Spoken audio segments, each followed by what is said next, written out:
Ahora voy a hablar de la distancia entre dos puntos. La distancia entre dos puntos se puede calcular utilizando una fórmula muy sencilla. También se puede calcular visualmente si es que contamos los cuadraditos, contamos la distancia solamente con el lápiz, pero generalmente los profesores van a pedir que demuestres eso. Entonces se utiliza una fórmula que es la verdad muy intuitiva. Voy a explicar ahora mismo la fórmula. ¿Qué tan larga es la línea que une un punto con otro? Eso es lo que quiere decir con distancia. En la unidad de medida de la distancia y también del plano cartesiano en general suele ser unidades cartesianas o coordinate units que va a salir sí o sí en el SAT o en el ACT dicho de esa manera. Eh, yo por ejemplo no he visto todavía aquí en Paraguay que se usen los centímetros, milímetros y eso, pero se puede utilizar cualquier sistema, como dije anteriormente, el plano cartesiano es una es un sistema de referencia donde se puede ubicar cualquier objeto bidimensional en cualquier medida. Se puede utilizar centímetros, se puede utilizar milímetros. Podríamos representar, por ejemplo, el, el perímetro de una casa, de una pared de una casa o del terreno. Podríamos representarlo en el plano cartesiano sin ningún problema. La fórmula de distancia es la siguiente. Ahora, esta fórmula es derivada de otra fórmula muy famosa en matemática. A ver si es que la conocen. Les doy el desafío de tratar de ver esta fórmula y decir, ¿de dónde viene esta fórmula? ¿De dónde viene esta fórmula? Y entonces van a poder saber de dónde viene. Pausen el video y ya les muestro la respuesta. Vamos a utilizar primero, antes de mostrar la respuesta, vamos a utilizar primero vamos a hacer primero un ejemplo, que sería ya la distancia entre -3, 2 y -1, -2. Creo que es el mismo ejemplo que di anteriormente. Tenemos nuestra fórmula. Y aquí estamos reemplazando los números. En este caso aquí hay una resta y aquí tenemos dos números negativos. Este número es negativo y este número también es negativo, por lo que vamos a hacer la propiedad de los signos. Menos por menos es más. En este caso tenemos un número negativo que es -2 y otro número positivo que es 2. Así que directamente aquí queda -2 porque menos por más es menos. Realizando la propiedad distributiva queda de esta manera. eh, Menos por menos es más. Aquí ya signos iguales se suman. Entonces queda -4. Porque 2 más 2 es 4. Menos es el signo de ambos números. En este caso, como son signos distintos, se va a restar y va a quedar con el signo del mayor número, que en este caso es 3. Por lo que va a quedar 2 positivo. Y en el otro lado tenemos -4 y ambos números elevar al cuadrado. Sabemos también que todo número elevado al cuadrado, ya sea positivo o sea negativo, mejor dicho, todo número real elevado al cuadrado, ya sea positivo o negativo, siempre va a ser positivo. Así que tenemos aquí 4 más 16 que nos da finalmente 20. Ahora, si estamos haciendo esto en calculadora, nos va a dar automáticamente la respuesta. Podríamos aquí también descomponer esto así de esta manera. Tenemos, voy a utilizar blanco.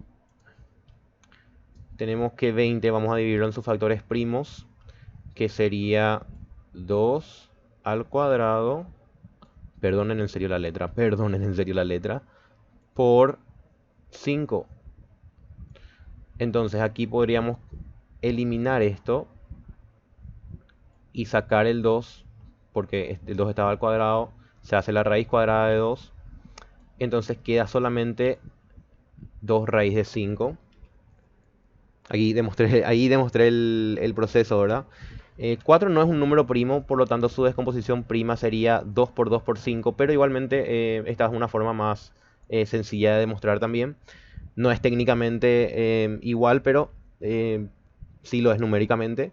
Entonces queda 2 raíz de 5 como respuesta. También podrían hallar el valor numérico con la calculadora, que raíz de 5 creo que es 2,23 y muchos números. Y eso multiplicar por 2 queda el número 4,472 1 y muchos números más.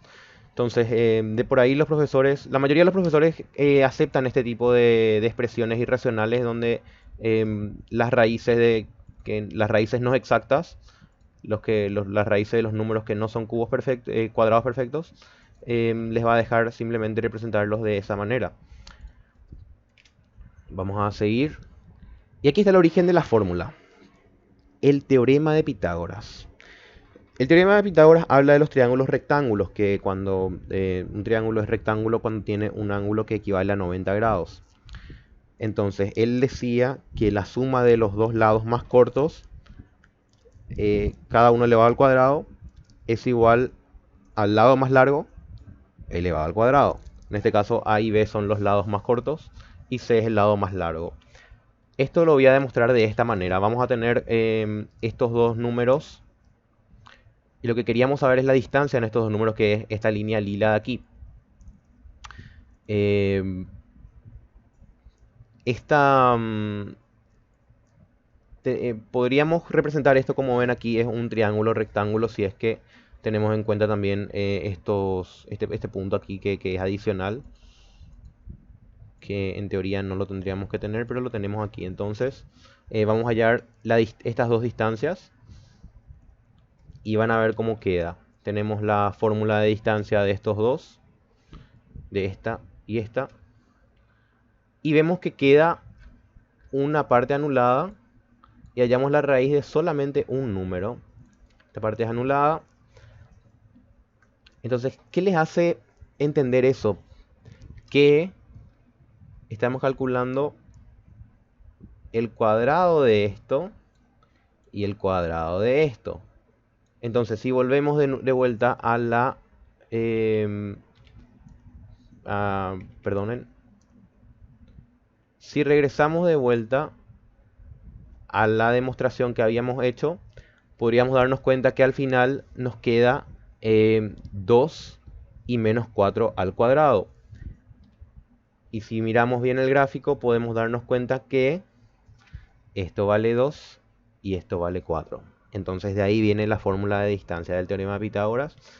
Y esto lo voy a demostrar aquí, que si aplicamos el teorema de Pitágoras puro, teniendo esta distancia que sería 2 y que sería 4, aplicando la fórmula nos sale el mismo resultado.